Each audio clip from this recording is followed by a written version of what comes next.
Every once in a while, something happens where you get to feel really good about America's place in the world if you leave yourself open to it. Finally, some good news out of the Middle East, and the United States even had a major hand in it. We don't talk often enough about AI on this show because it's an awfully big part of our future, and that includes our politics. We'll start to get into it a little bit today. Joe Biden and David Axelrod are in a fight, and it feels a little like our uncles are beefing, and we'll help you sort out how to feel about it. This is one of those episodes that reveals how much Ravi and I have combined to be the Forrest Gumps of American politics the past few years. I've worked closely with Joe Biden. Ravi was one of the first people to know he was Obama's VP pick because he was Axelrod's assistant at the time. Now we're both friends with Ax. I just texted with Sam Altman about his ouster at OpenAI the other day. So with our bright futures behind us, we are here for you.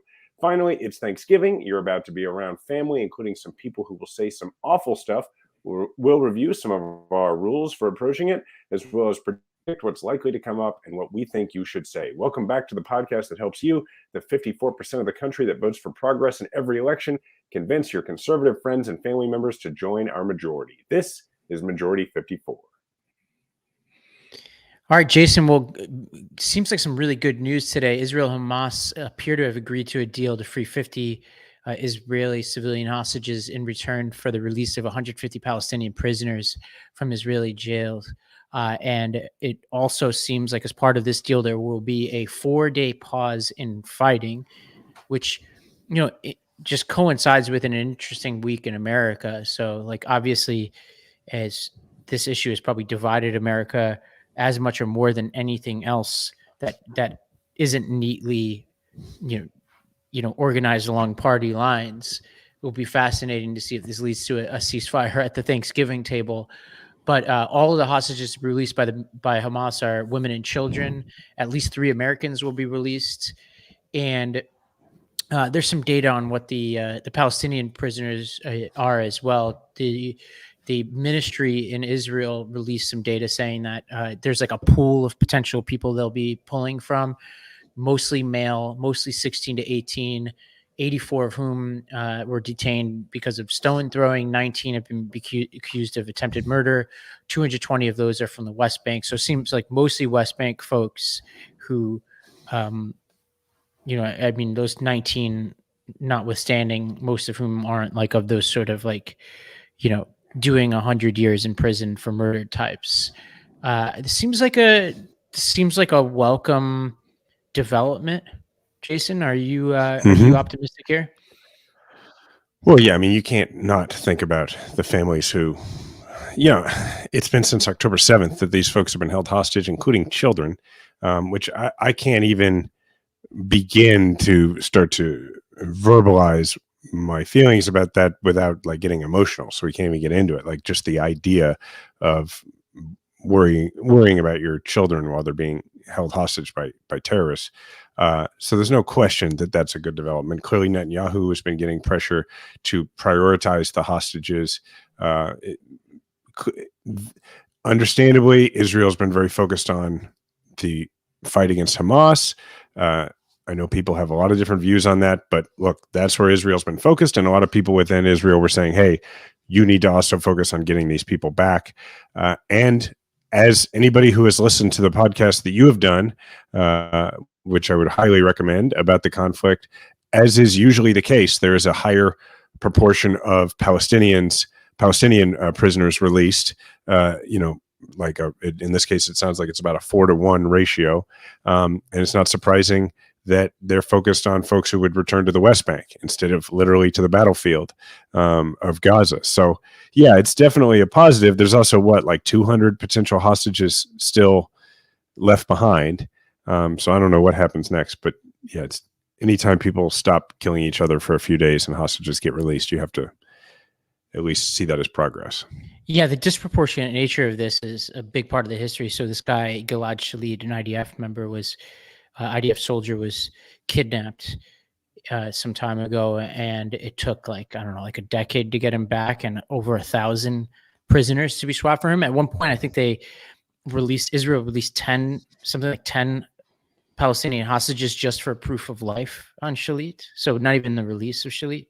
So that's how disproportionate this is. And actually, I spent the weekend reading this book called Rise and Kill First, which is a kind of the equivalent of like the if you ever read Legacy of Ashes, which is a book about the CIA and about like the history of like CIA botched assassinations and things like this, is the Israeli equivalent of it, basically going through the history of the Shin Bet and the Mossad and these elite IDF units.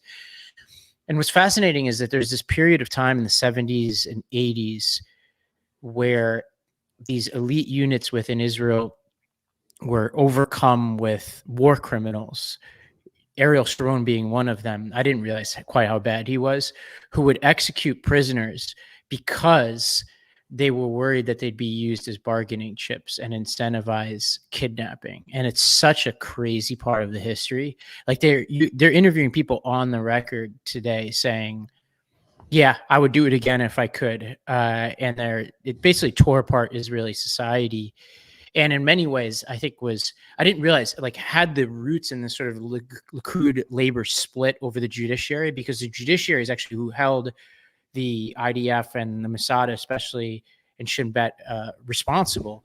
And it was a lot of these sort of old timey judges who brought judicial review to Israel for the first time, like Justice Barak, who's kind of like a big luminary figure in Israel, who was a visiting professor actually when I was in law school. Like that, the roots of this conflict are like very much in that history, and like this lopsided nature of prisoner swaps, I think, has some really unintended bad consequences on the ground.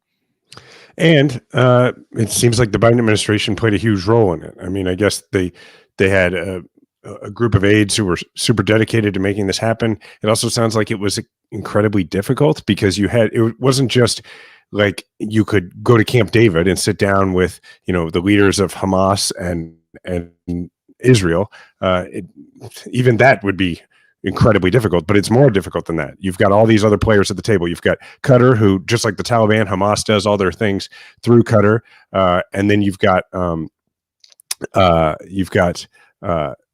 Egypt involved. You've got all these other countries in the Middle East, and then you've got the other countries who have hostages, have citizens among the hostages. So I don't know how they did it, but if you really step back and think about it, it is a pretty monumental thing.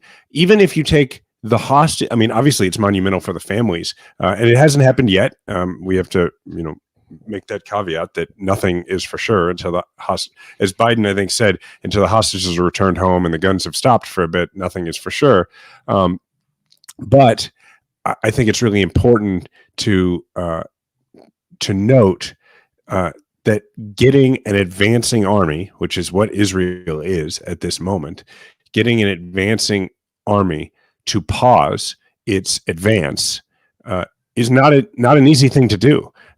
And it's a very, very big deal that they've pulled this off. And that's why I said in the intro that there are moments, they don't happen as often as they used to, they don't happen as often as we'd like, where you can really feel good about no matter where you are in this conflict. Like if maybe you want a ceasefire altogether and you want Biden to be in favor of that, maybe the fact that Biden has been pressuring Netanyahu to do everything he can to avoid civilian casualties and that kind of thing. Maybe you're on the side where that bothers you, which I don't understand, but there are a lot of those people.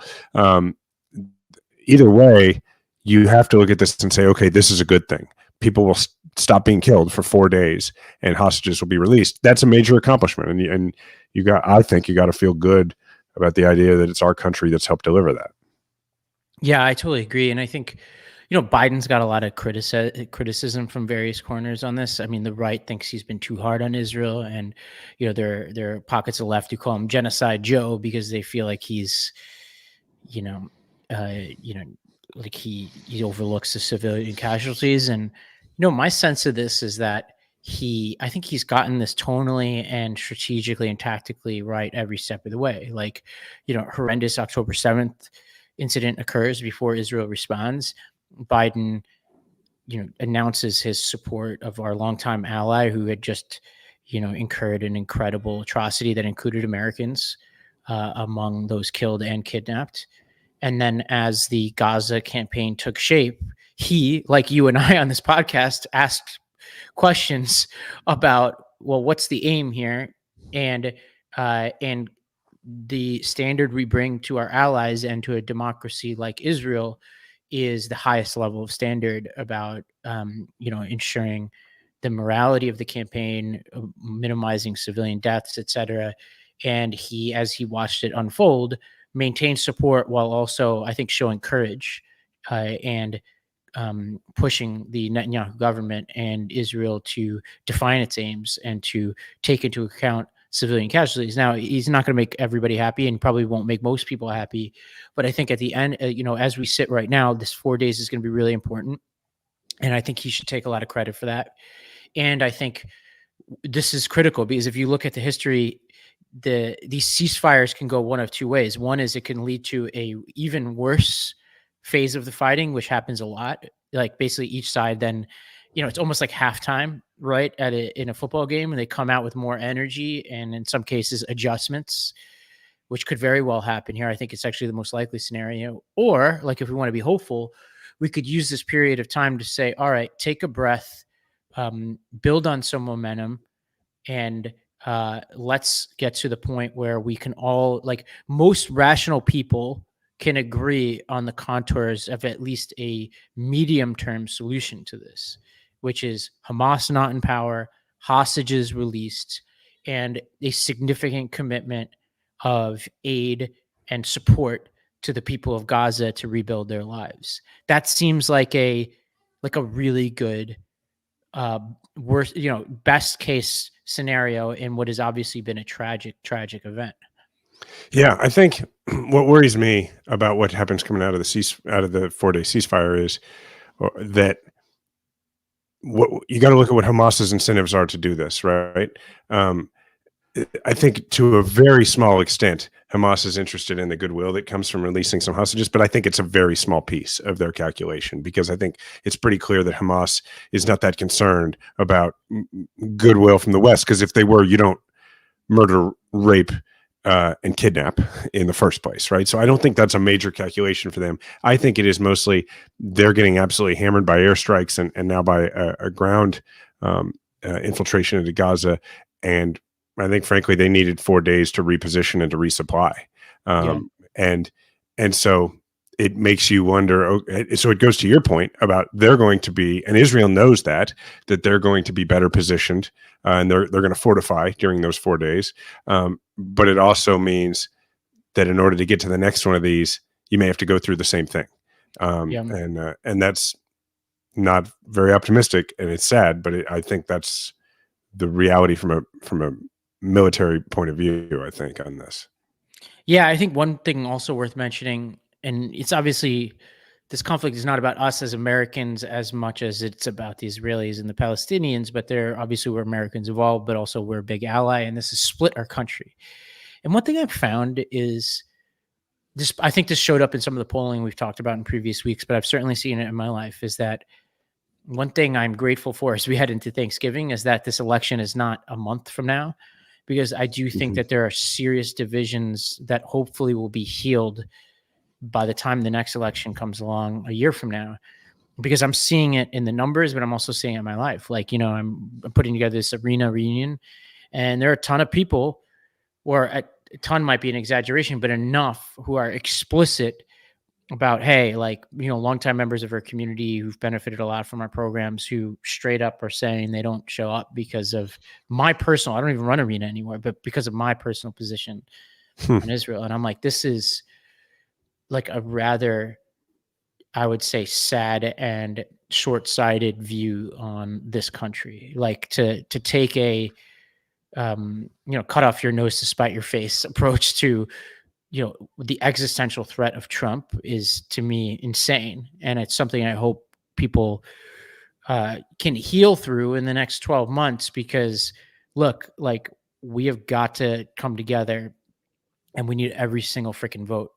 And this idea that people are not going to vote for Biden, forget about me, but that's a proxy for how people are going to treat Like, Biden. you're the former leader of that organization. Right. He's the current leader of the country. Imagine, I think is your point. Imagine what he's dealing with. And that's unfortunate. I'm sorry to hear that.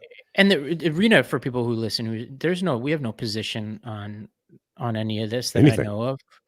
Like, we are just an open place for people to come. Yeah. Like, obviously, if somebody came through and said insane things, no matter what side they're on, right? Like Yeah. then that's like on them and reflects on them, but it's not specific to the Israel-Palestine issue, right? Like No. we have no For those litmus who test. Yeah. don't know, Arena is an organization Ravi founded to train the next generation of progressive activists and candidates. Period. That's not a Yeah. not And a maybe in Grab and Or, if you stick around for Grab and Or, I'll mention this event we're doing in New York. It'll be pretty cool for those of you who are around. It's a reunion event.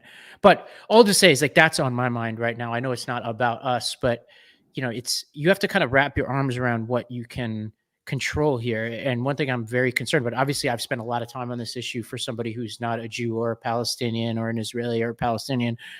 But even I have my limits to say I care a lot about this issue. I've obviously argued forcefully what I think is right. But the primary work that we do as Democrats has to be about like defeating Trump, and we have to walk and chew gum at the same time. And I'm worried that people are using this as a litmus test without really coming to grips with who Trump is, both on the issue they care about, right? Because if you think I'm too extreme on this issue, you need to meet Donald J. Trump. But if it's like but the other thing is like this is not the only issue, people. Like, and actually it mostly does not involve our country. Like it's something I do think it's important to have a position on, and you certainly aren't required to, but it is a moral dilemma. But like, come on, like we've got real work to do here in the next 12 months. And, we might be under a greater existential threat than anybody if we get the wrong person in office. Well, speaking of things that can walk and chew gum at the same time, that is a good segue into our next subject, which you and I haven't really talked about enough, but is a growing political issue in the country where I think neither party really has any idea what to do, and that is AI. Particularly, I think the reason it's in the news this week is because Sam Altman, who's been the CEO at OpenAI, which is what brought you ChatGPT, he was ousted. Do you know a lot of the back? I've read some of the stuff, but I figure how much of you, how into this are you? Go ahead. So I think like a couple of things to lay down here is OpenAI itself was established in 2015 as a nonprofit organization that was basically a research arm that was meant to create a transparent and non-profit driven artificial intelligence arm. And interestingly, it was not just Sam Altman at the table. It was Elon Musk. There were funders like Peter Thiel and Reid Hoffman. And its charter from the very beginning, if you read it, was explicit about being transparent and not working for the profit motive. But over time, it morphed into a hybrid organization that had a for-profit element within the nonprofit. And the reasons for this depends on who you trust. It's like some of the people within OpenAI will say, hey, we needed big computing power. We needed the money in order to do the stuff we need to do. We needed to take money from places like Microsoft who invested heavily in this. The cynics will say that the people who are running OpenAI realized how much money they could make and wanted to create an opportunity for that. I'll leave it to the audience to decide on that. I'm not sure myself what mixture of those two, and actually both could be true. But what wound up happening is over the course of the history of this company, from what we can gather, there have been splits within the company between, we could say two camps, although there's more than two. One is the sort of Sam Altman camp, which has kind of moved towards commercialization of this. I would put Microsoft in that bucket as well. They invested up to $8 billion in OpenAI through the for-profit arm. And then you have people like the founder, a group of people who left to found this company called Anthropic, who I think felt like OpenAI was moving too fast. Elon Musk has claimed that he felt like there's alternative theories of Musk on this, which actually, knowing Musk, both could be true. One is some people say Musk didn't think they were moving fast enough. Then there's another group that Musk himself has said that he felt like he was hoodwinked, and that this was started as a nonprofit that was transparent, and now it's a closed for-profit that's basically a subsidiary of Microsoft. I actually think he's right about that latter part, even given the source. But there's a big split now between Sam Altman and his camp and this guy Ilya, who is the chief scientist, who everybody's talking about Sam Altman. But this guy Ilya and his name's Ilya Sutskever. And you're a Terminator 2 fan. This guy is the Miles Dyson from Skynet. He's the bearded dude from Jurassic Park. He's the guy who's created all the technology. And it would be as if Miles Dyson, if you remember Terminator 2, like Schwarzenegger had to go back in time to try to kill Miles Dyson, or, we all, if you've watched it, I don't want to really spoil anything, but essentially this would be as if Miles Dyson didn't need somebody to go back in time to convince him that the technology was dangerous, because Ilya has been at every step of the way, Jason, been talking about how concerned he is about this technology.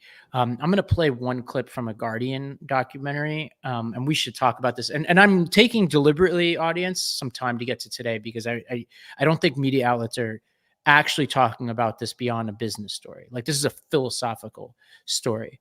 And so, Jeremy, let's tee up the first part of the clip from the Guardian documentary that we have.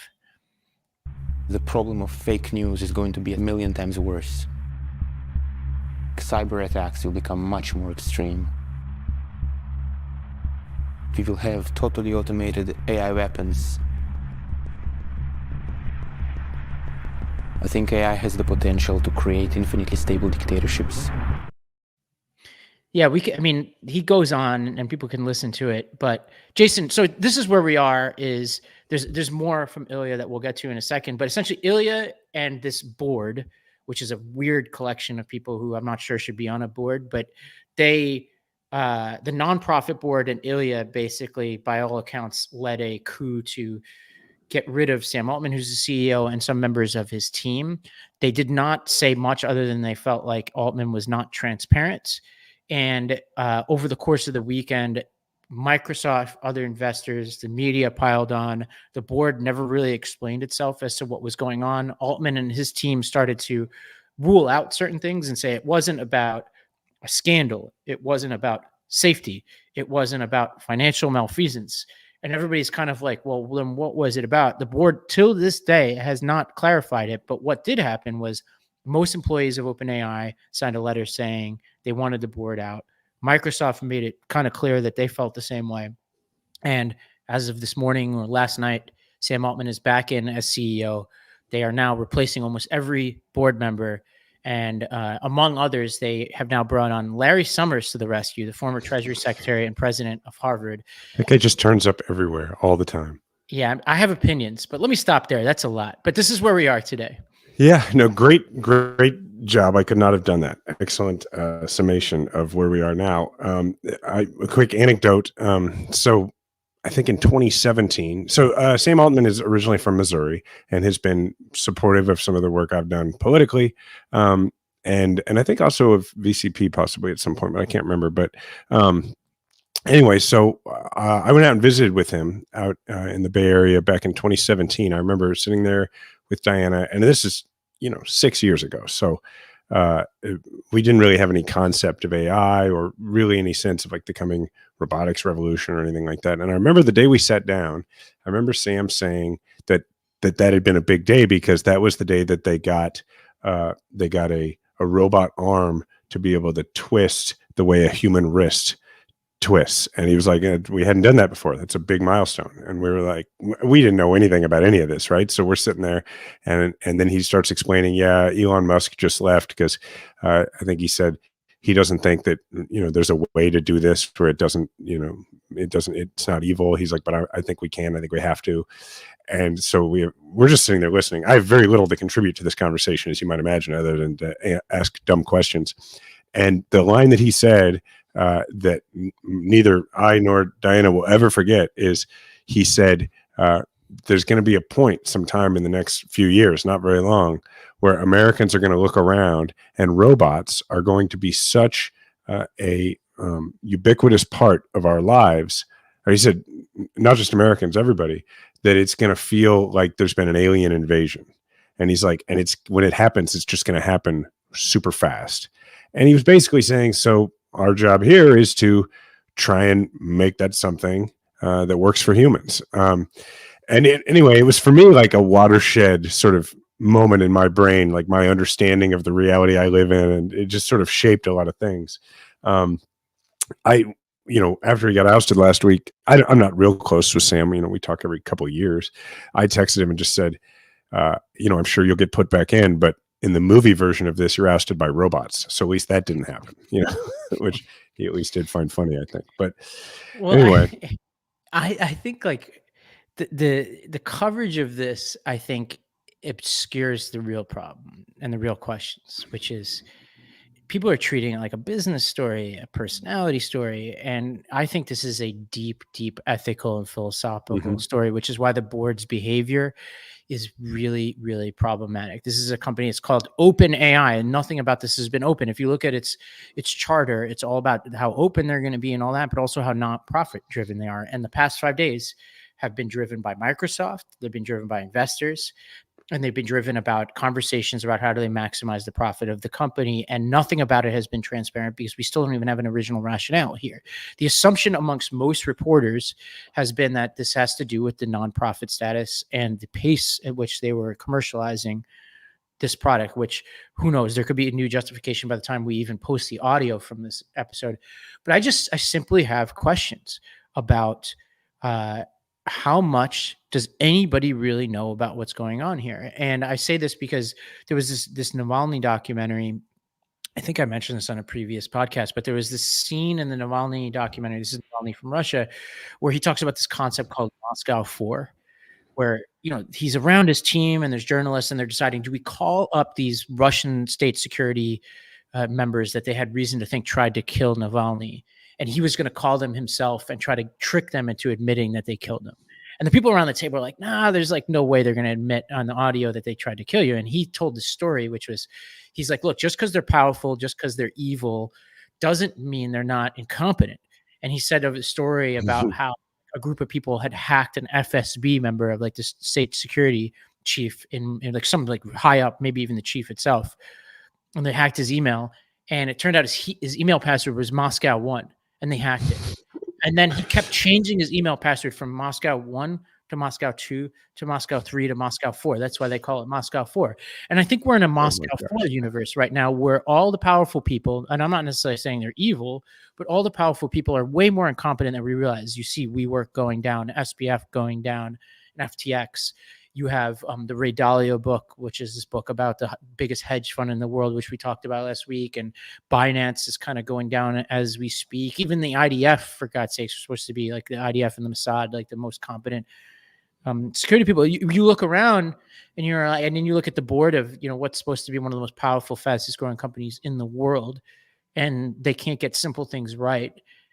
And you start to say, wow, Moscow 4, like we're in for a world of hurt as a society.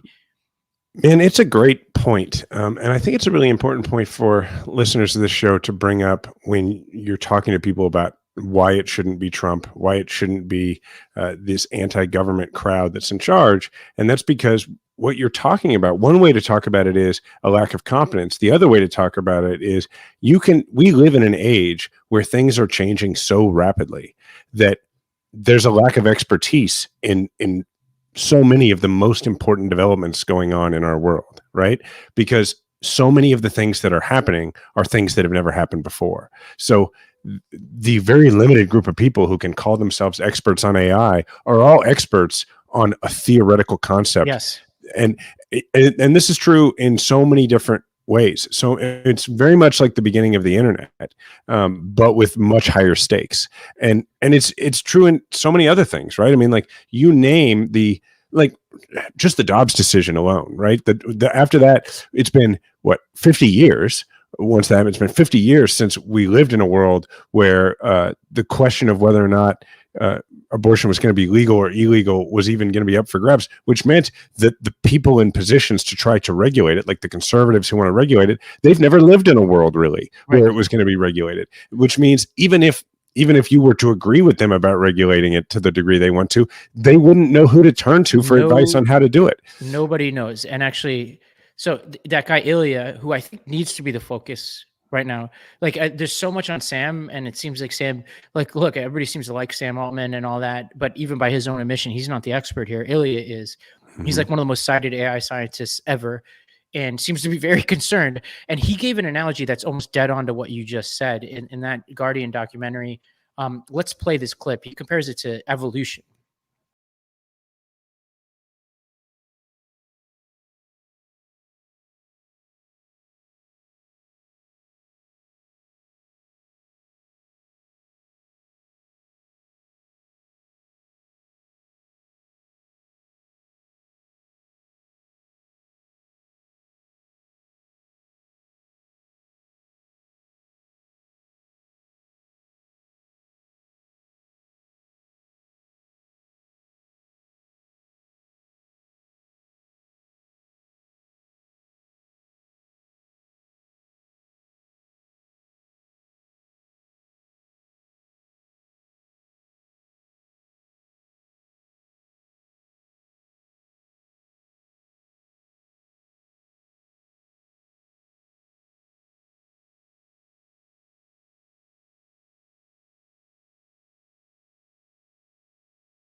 It is very.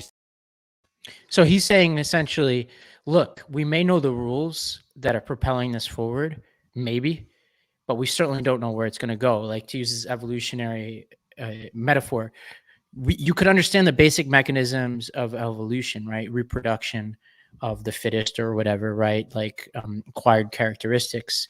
But we certainly don't know that an eyeball is going to result from that, right? So I think this is what makes this a very scary, or depending on how you think about it, exciting time. And I think the fact that he's talking like that with that level of humility should make us all very, very humble about where we're going here.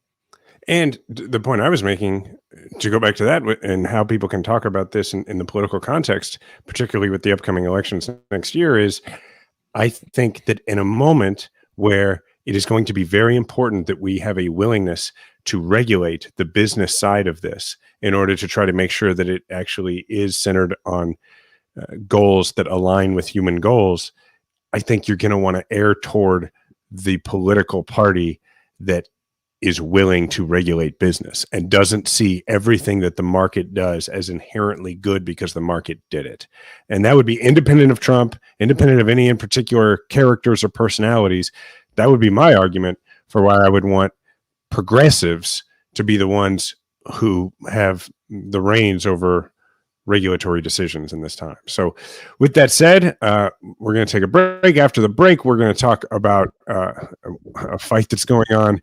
We're going to just really lower the lower the conversation down to the fact that the president has, according to one report, referred to David Axelrod as a prick because he's been talking about whether Biden should run given his age. And then we're also going to get into preparing you for your Thanksgiving conversations with people who may not agree with you on a few things. So we'll be right back.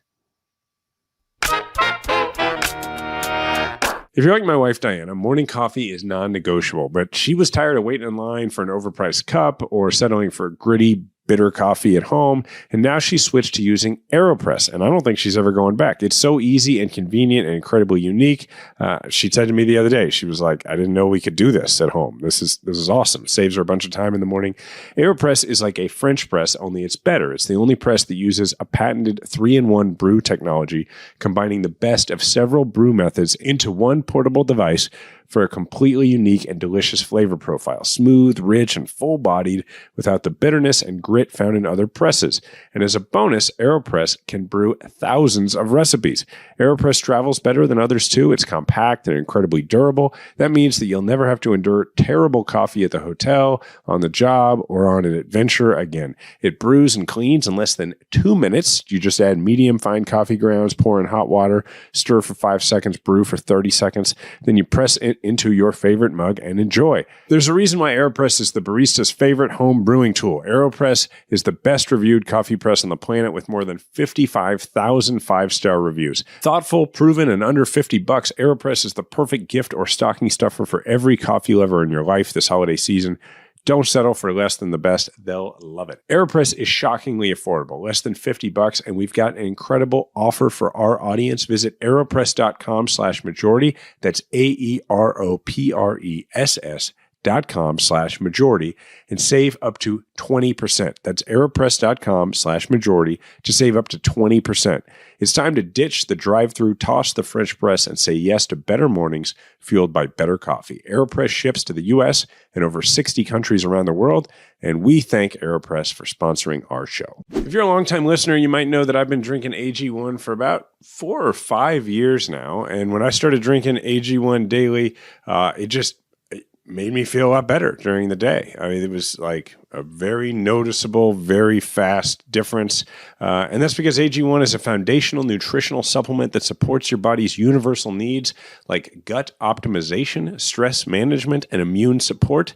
Since 2010, AG1 has led the future of foundational nutrition, continuously refining their formula to create a smarter, better way to elevate your baseline health. Not only did I replace my multivitamin with AG1, but I love that every scoop also includes probiotics, prebiotics, digestive enzymes, all the stuff that gives you immunity, which when you have 2 kids, a 10-year-old and a 3-year-old, especially as we go into these winter months, like immunity is a big deal. Like it's the deal if you want to be able to feel good and not be constantly congested or whatever else you might come up with. So it's yet another reason to have AG1 be a part of your life. If you want to take ownership of your health, it starts with AG1. Try AG1 and get a free 1-year supply of vitamin D3K2 and 5 free AG1 travel packs with your first purchase.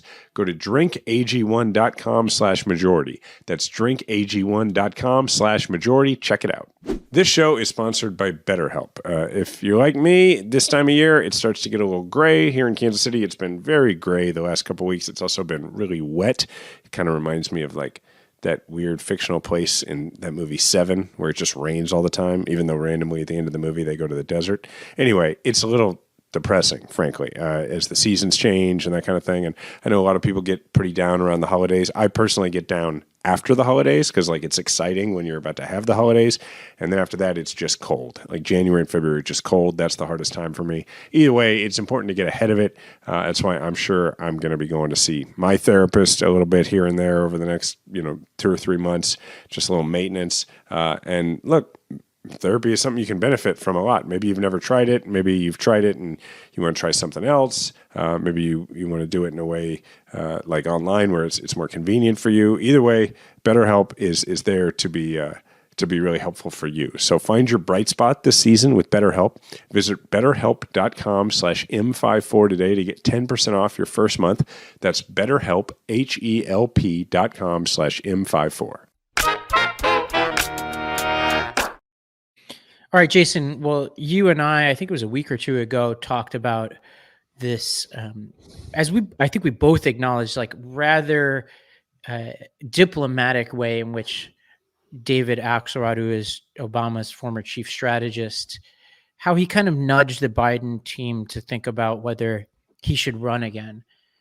He did it in a kind of roundabout way. But it looks like Biden's camp has really fought back. There's like all these op-eds, like Jim Messina, the 2012 Obama campaign manager, wrote a piece saying that, everybody settled down. They dispatched surrogates. And then somebody leaked the fact that Joe Biden called David Axelrod a prick for this.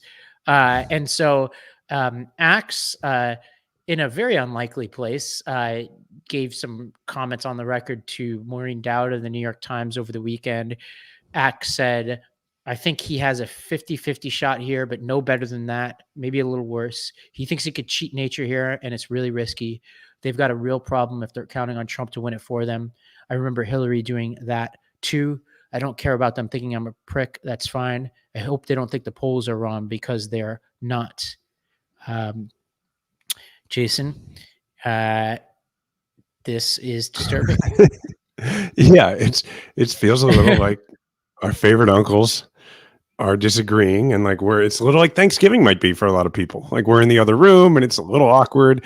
Okay, so I think some context here for everybody to understand is that, and why I think it's worthwhile to be concerned. Now, look, I'm for Biden. I'm not out there. Look, people are still making betting odds on me, like running for president. So like, I guess there's a world in which I have an interest in one way or the other, either being a Biden surrogate guy or being somebody who doesn't want to. I'm a little league coach from Kansas City, so I feel I can be pretty unbiased on this.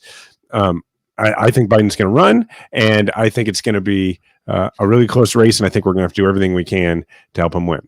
I also think it's not unreasonable for people to have these conversations out loud before we get into the heat of the campaign. And what I think is important to understand about all the players here, like that you just mentioned, is that the only one who doesn't in any way get paid to help a particular candidate or a particular cause, who is not a political consultant anymore, is Axe. Axe made a decision after the administration ended, after the Obama administration ended. He made a decision that he was going to go on TV and be a commentator. But within that, and I've had this conversation with him, he made the decision that if he was going to do that, he was going to give his unvarnished, honest opinion, and that meant that he was no longer going to be able to work for particular candidates or particular causes, because that was the only way he was going to be able to really be faithful to the idea of always just saying exactly what he thinks and giving his true opinion about one strategy or another. And so the only thing he has done, other than obviously I'm sure he gives paid speeches, but other than the work on CNN, is he has his Institute of Politics, where he does this with students. So So Axe is not a guy who's going to be working on the Biden campaign. He's not a guy who worked on the Hillary campaign. He's not a guy who worked, on any of this stuff. And so I just think it's reasonable for us to consider what he's saying. And I like Jim Messina a lot, but he still works in the world of Democratic politics. And so everybody here, Axe is the only one here who is just saying, I really want a Democrat to be president, and I'm worried about this. And he's reflecting what the people are telling us. Yeah. And folks could disagree with that or whatever. There's this iconic CEO from Mississippi named Jim Barksdale, who was the former CEO of Netscape and CEO of FedEx. And he used to say, if you've got data, show me the data. But if we got opinions, we're going with mine. And in this case, the data is very clear. And I am going to go with both the data and my own opinion here, to the extent it matters at all. And I obviously have very little power over this, but the data is very clear that this is a very dicey endeavor. And as Axe said, we're dealing not just with the political reality, but the actuarial reality, which is a huge risk on top of the real political issues that we have today, which are intertwined with this. And I would say that the reaction from Biden camp to this makes me even more concerned, because anytime you show somebody data that is tough and they react in a defensive way, that makes me even less confident that they're going to be able to overcome that dynamic. Like a good example is there are now a couple leaders. I used to run this charter school network called Republic Schools in the South, and we got really good results and we did really well. And now we're 2 leaders later, and there were some tough results that came out like a month or 2 ago from Mississippi. And I don't really know the new leader. I just sent her results that had been leaked to me by a reporter. And I said, hey, didn't even say a lot. I just was like, I just want to make sure you got this. And she reacted super defensively. And I just replied saying, well, something the equivalent of if you can't really handle hearing this, then I can't even begin to understand how you would solve for it. Right. And so that's part of the issue that I see with Biden is I'm even more concerned after seeing the response, and especially reading some of the people in his orbit, like Ron Klain, what Messina wrote, which was a long screed that essentially should just be titled survivorship bias, essentially saying we've made it before, we will make it again. I'm not convinced. And I really, really hope they reconsider this. And obviously if he runs, I'll be right behind him, wheeling him around Weekend at Bernie style. But I'm not in any way confused as to which party I'll be voting for in this next election. I just hope that in this very limited window we have an honest conversation about this. Yeah, because look, I don't think either, perhaps I'm not saying Biden shouldn't run. I'm not there yet. What I am saying is we all have to go into this clear-eyed with the idea that if Biden is running, who we're all for, and we're all going to, and would be better than anybody the Republicans can put up, and has also, by the way, done an extraordinary job in a lot of ways. There's things like anybody else that I've not liked, but He's been extremely effective. Axelrod would say the same thing. But we should be clear-eyed about what we're going into. And what we're going to be going into is an argument over something that we cannot control for, that's not going to change between now and the election. And if that's the case, we better start messaging about it now. And that messaging can't be shut up, it's no big deal, because it clearly is a big deal to some people. And if it's a big deal to some people, then we've got to focus on how do we address that. And that's all I'm saying. Here's my, I mean, I think he shouldn't run, but what I'm asking is at least think about it. Like just think about it. Like just have one, bring everybody in, bring in Jill, bring in Axe, like hear him out. Like the stakes couldn't be higher. Like spend an afternoon with Axe, and let Axe talk to you about it instead of, stiff arming him. He's probably the brightest political strategist of his generation, and probably since. I'm not sure who's been better. And he gave us 2 terms of Obama, and was integral to that, like absolutely integral to the rise and maintenance of the Obama image, going all the way back to the state, including the Senate race. Yeah, right, yes, exactly. absolutely. Like, I mean, like people, he understands this stuff. I think that's a great point. Just bring in Axe for a conversation and hear him out. Even if you start the conversation with, look, I'm running, what's your advice about it? Okay. Like that's what you're going to do, that's what you're going to do. But yeah, you can't underestimate the value of a person. Now, Axe he always says the same thing when you talk about how important, how amazing what he did was. He always says, well, look, everybody looks good driving a Maserati, saying Obama was an incredible candidate. He's always self-deprecating about that. But he took a guy not that long after 9/11 named Barack Hussein Obama and got him elected first to the U.S. Senate and then soon thereafter to the presidency for 2 terms with the help of people like Messina and others. And I don't know, that's a guy I'd want to hear out if he was saying maybe I shouldn't run again. And so I think your point is a good one, which is just go into this with knowing exactly what you're doing and make your decision. Don't let it be inertia. There's an amazing historical artifact, which I believe Axe wrote about in his book, The Believer. And I wonder if the whole thing is online or not, but I was his assistant during the general election in 2008, which means I was on his email. And he emailed to himself in the middle of election day, 2008, a document. And I forget the name of the document, but it was something conspicuous enough for me to click on it. So I click on the document, and it turns out it was a memo that Axe wrote to Barack Obama in the winter of 2006 into 2007, before Obama had decided whether he was going to run. And this memo was one of the most remarkable things I've ever read. Axe starts it off, and this is just how honest he is. He says, look, running for president is the hardest thing anybody could do. And I'm not sure whether you're Muhammad Ali or Floyd Patterson when it comes to taking a punch. And he's like, look, you're going to get hit in ways you've never been hit. You're going to be scrutinized in ways you've never been scrutinized. But then he went through and said, look, and here are all the reasons why you wouldn't want to run.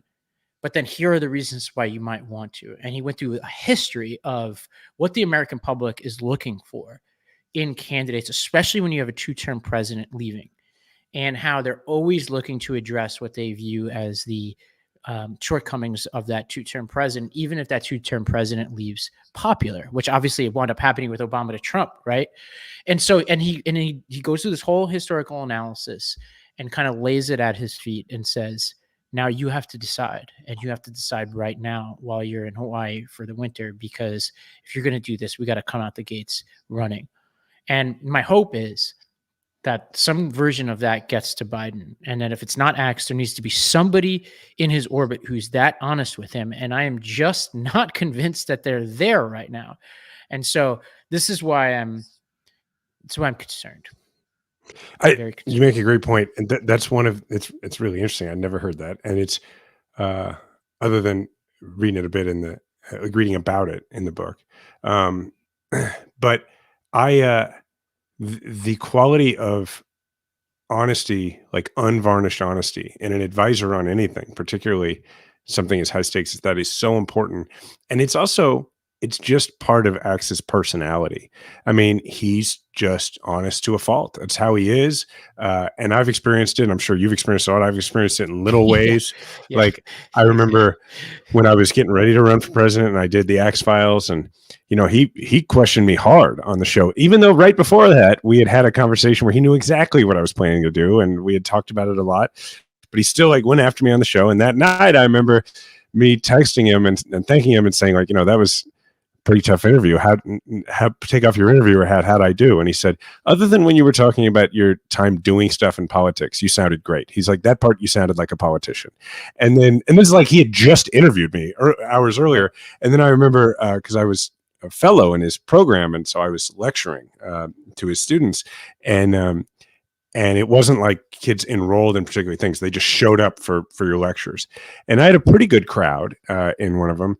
And I go upstairs to Axe, and I was like, I don't know if you, I saw you walked by. I don't know if you saw a pretty good crowd in there. He goes, yeah, pretty good crowd. And he goes, we've had bigger before though. Like, it's just like, but not even in like a cutting or like, he's not a joking way. It just, that's Axe, man. Like he's just going to tell you. And everybody needs one of those. You happen to be married to one of them, but everybody in their life needs one of those. All right. Well, okay. Let's end on the big news of the week, which is Thanksgiving is tomorrow. It'll be today for those of you who get this on audio. And this is where we usually talk. Sometimes we brought in guests from the audience to talk about how they're going to talk to family members. This is a weird year for this because it's far enough away from 2024 that I'm not sure how much damage you're going to do. My big advice is just listen. I wouldn't even do any attempting to persuade anybody. I would just try to figure out what's in the zeitgeist out there. Tweet at us, send us messages if you hear anything interesting. Like, what are some of the arguments people are making one way or the other? How are people making sense of the Trump-Biden age thing? How is Israel-Palestine shaping conversations? Is politics even a dominant conversation today? Maybe it won't be. That's what maybe OpenAI is. Maybe people are like, what the hell's going on over there? And actually, in many ways, the less politics being discussed right now, the better, because we want to kind of push as much of the decision making as close to the election as possible when we can maximize our chances. Yeah, I think our general advice is usually twofold on this stuff. One is what you just said, which is go into this with a curious mindset. Go into this from a true place of genuine curiosity, so that when people are saying things that offend you or you disagree with, make it your goal to try and understand why they feel that way, rather than automatically go right into arguing back against them. Because for one thing, if these are your family members, the hope is that between now and the election, you're going to get some more reps. You're going to get some more shots with them. So get a real sense for the battlefield you're working with and try and really understand their motivations, their concerns, like what makes them feel anxious about the future, that kind of thing. And then the second thing is that if you are going to make your case, because if people ask you questions about what you're feeling, personalize it. Don't tell them something they could hear on MSNBC. Don't tell them something that they could have read in the paper. Talk about your own anxieties and your own fears. Talk about it in terms of your family. Like if the issue is, I don't know what, like in Missouri, what I would advise people to talk about would be particular to here, which is that a lot more schools, because of budgets and that kind of thing, a lot more public schools are going to 4-day a week and for school. And so that's something where if you're going to talk about Democrats and Republicans, Democrats want it to be 5 days a week. I would talk about, the idea that like, hey, I work for a living, like I have a job. And so that would be problematic for me, that kind of thing. So I think it's really important to personalize it, because it's a lot harder to come at you and to make it as venomous or have as much animosity when it's about your personal experience and you're their family member. And then I wanted to talk about, and you had put this in the outline, Ravi, for good reason. Our good buddy Dan Pfeiffer talked about this on his podcast, but also had a post about his recommendation is skip your MAGA uncle. Like don't worry about that person. That person is lost. Focus on your Biden skeptical cousin or whoever the Biden skeptical person is there. And I agree with that. I know we both do. We've talked about that, but I would amend it slightly, and that would be, with your Biden skeptical cousin, yes, in one-on-one conversations, focus on them. But when you're all sitting together, it's fine to focus on your MAGA uncle because use your MAGA uncle as the foil for your your cousin, your Biden skeptical cousin. They're the jury. So because you can make sure to make them also highly Trump skeptical. And one of the easiest ways to do that is to get your MAGA uncle talking. Yes. And the so less you don't say, the forget better. to do that. Yeah. Have them talk, let them hang themselves, and then just appear to be the rational questioner, and you can close the deal later on. You just want to be like the kind of person who has very little to say. Make it seem like they're the ones on trial, not Biden, right? Like make them explain themselves, make them explain Trump. Find subtle ways to shift the conversation away from Biden onto Trump. And if you're on Biden, try to talk through, like, it's less about the man at this point than the performance. And we've talked about this before. The economy is doing really well. He seems to be brokering peace in the Middle East, or at least a ceasefire 4 days. I don't want to overstate. I said he brokered. Yeah. Let's not oversell it. Let's not oversell it. Yeah. The economy is doing really, really well right now. Who knows how long that lasts? But he deserves to at least reap the rewards of that, right? He has us in a relatively stable place as a country, given the many crises he's been handed, whether it's COVID, Afghanistan, which we, as we know, could have done a lot better. The banking crisis, the economy, inflation, Israel, Palestine, Ukraine. I mean, you go down the list, right? And here we are. Yeah, and it's just really a classic trial strategy. It's that what you do is you don't ask that last question. They're not going to recant. That your MAGA uncle is not going to change their opinion in front of your Biden skeptical cousin. Right. But like I just watched my cousin Vinny with True the other night because he was curious about lawyer stuff.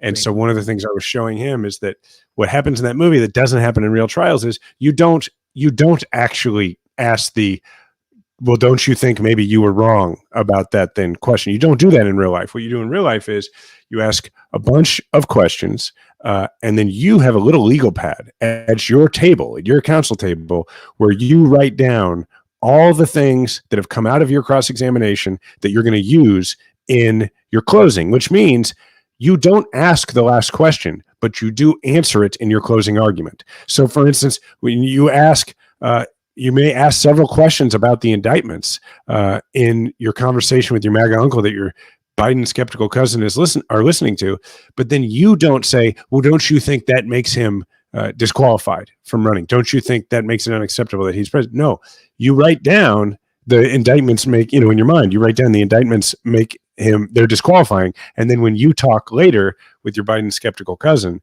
you say that. And so don't take it too far. Mostly just ask questions and don't try and pin them in. All right. Hey, we did it again. For Grab and Or, talk about Arena real quick, and then we'll get to one for us. Oh, yeah. Well, we are doing, for those of you in New York, on December 9th, we're doing an Arena reunion event. And even if you've never been to an Arena event before, you are invited. If you go to my Instagram, at Ravi M. Gupta, it's in my profile. You can click the link. Any amount you give gets you invited to our fancy party in New York City. And Arena is an organization that has supported candidates running for office. It runs the largest training operation for Democratic staffers in the country. And it runs Arena Careers, which is a way to bring transparency to the talent game for campaigns. So it's not just Ivy League, like fancy people who get the right jobs on campaigns, but that it opens up to people all across the country. And what happened was Arena, like most Democratic organizations right now, is facing a little bit of a pullback from donors who inexplicably are investing less in infrastructure this year. And so the current, I used to run it. Jason, you spoke at our very first event, which this is the 7-year anniversary of that event, which is crazy. I've known you for 7 years. And so on December 9th in New York City, we're having this event. But even if you can't make the event, you can click on that link in my bio and you can give. I'm going to drop it into the comments after I'm finished talking right now. I'll drop it in the comments on YouTube as well, so people could see it there. But give whatever you can. It really helps, because what we're doing is we run these academies to train people from all around the country to run campaigns. And we've got people all across the country in hundreds, if not thousands, of campaigns at this point. And we give tons of scholarships to people, because what we want are people who where their financial background isn't going to be an obstacle to them working on campaigns, because often it's the people who are like average people who come from all walks of life that actually run the best campaigns, right? It can't just be people who go to fancy universities and grew up, with multimillionaire parents, right? So I'm going to drop that into the YouTube, but also people can go to my Instagram and you can find it there as well at Ravi M. Gupta. Awesome. Yeah, super worthy cause. I fully endorse and hope people will do it. One for us, mine is short. Apparently, schools are just letting kids out for the entire week for Thanksgiving now, which is awesome for kids. Makes it a little more challenging for parents, but so it has been a fun / chaotic week here at home. But I bet your week has been a lot different as usual. What the heck is going on? It's been very quiet since I've been back in India. I'm just sticking with the routine, getting stuff done. I've been so boring. I don't even have anything to share. Which is exciting. I think your Bills won. Congratulations. We're back on track. We literally have to win every game for the rest of the season. You do. I think we could lose one game, and we could afford to lose one, maybe two. 3 we're totally out. So, and we just happen to be playing all the best teams in the NFL. Yeah, you have a rough schedule. You absolutely do. So yeah, we don't. All right. Well, you can find Ravi, as he said, on pretty much anywhere on social media at Ravi M. Gupta, and I am same places at Jason Kander. Remember to subscribe to Majority 54 wherever you listen to audio podcasts. Just search Majority 54 and please leave a 5-star review. Thank you to the Midas Mighty. Remember, we all have a platform. Make sure to use yours today.